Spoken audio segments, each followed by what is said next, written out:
Hello folks, welcome along to A Taste of Country with Lucia Butler. I've got a lovely gentleman artist here beside me.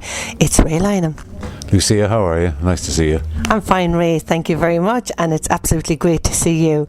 Tell the listeners a little bit about yourself, Ray. I know you're from County Westmeath, Moat in County Westmeath. That's correct, born and raised there, and went to school there and began my music career there, and met the guy who formed the Hillbillies, Kevin Sheeran. He's local as well, pretty local, about 5 miles outside of the town, and together we played music in a school band. And from a very young age then, Ray, what age would you have been when you started kind of singing? Well, I started about 17, I'd say, just doing bits and pieces. It's kind of in local halls and that, as a dance band, just a 5 or 6 piece band. We called ourselves the Merrymen back then. And did you get lots of support from the family? Not so much from the family. I mean, people got to know you around locally, you know, and they would follow the band. But then Kevin, he had this notion of starting up a proper band, a country music band.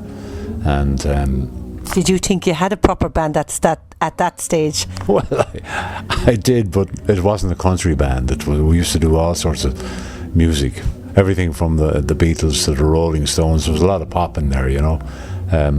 But he was very fond of country, and I also was very fond of country music. So he wanted just the band to be specifically country. So we started rehearsal. He gathered the rest of the crew together.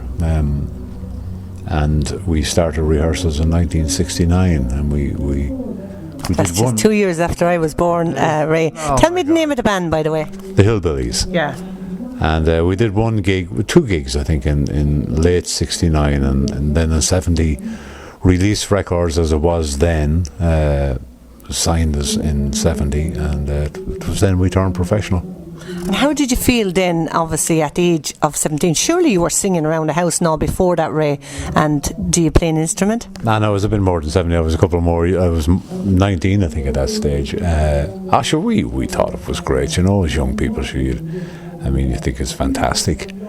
When you were growing up, Ray, would you have, like, when you were going around to people's houses, would you be mad to sing, or would you have been saying, go on, Ray, I'll do a song first? Yeah, that always happened.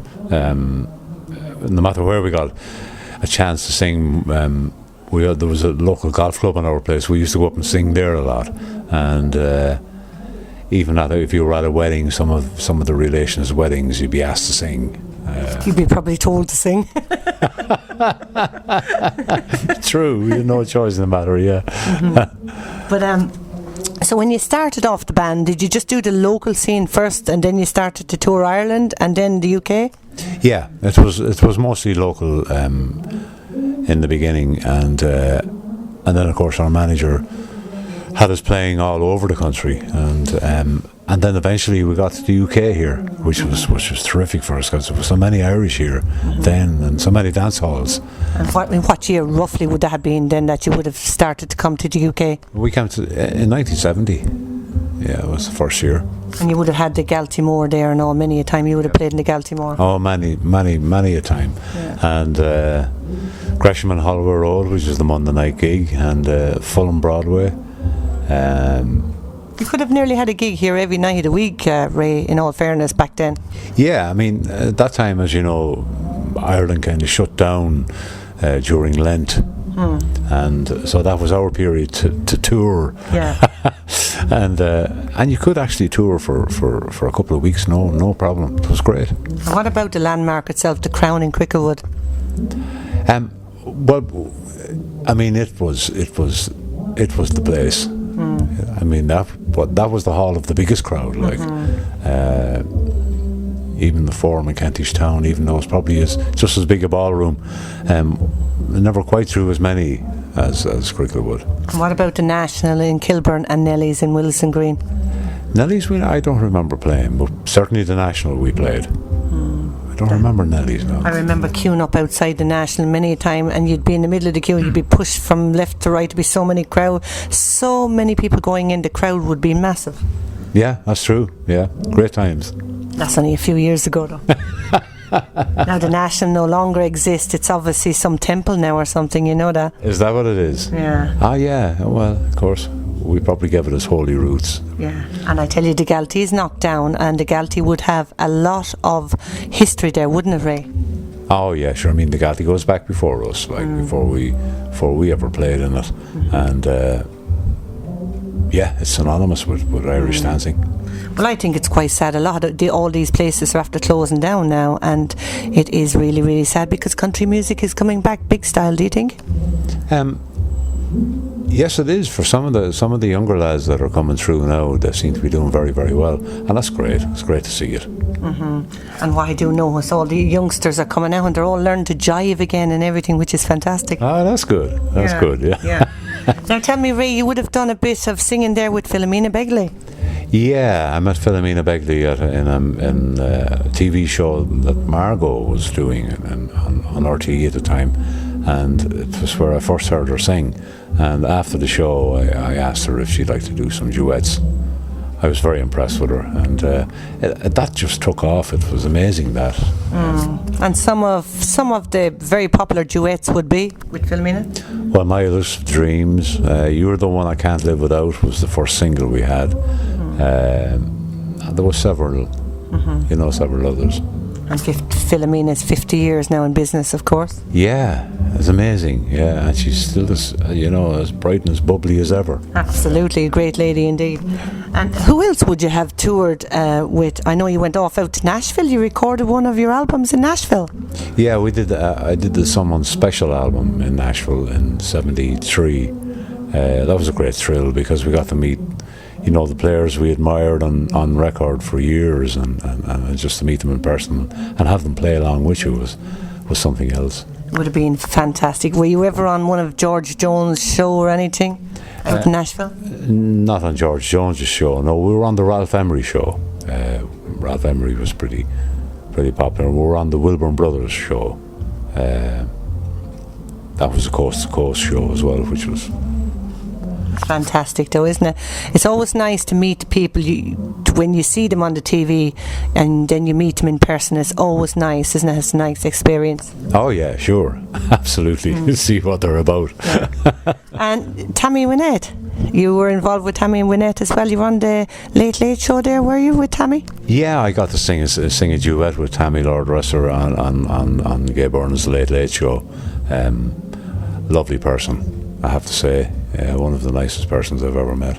Fantastic lady, and I wish I would have had met her because we have met the daughter, of course, Georgette Jones. Georgette is doing okay now for herself. Yeah, sure. Yeah, I met Georgette and sang with her in Wexford 2 years ago, I think it was. That's a great spot, Wexford. That's where I'm from. Is it? Yeah, there you go. It is actually. It's great for country music. They love their country music down there. Yeah. Where was that, Ray? Was that in White's Hotel in Wexford or where? Oh no. The Ashtown? Enniscorthy. Oh, the Riverside. Yeah, Riverside, yeah. Yeah, okay, that's a great spot as well. And so out in Nashville then, did you go travel a lot back in Edge to Nashville or? I did. I went there first the year before we did the album.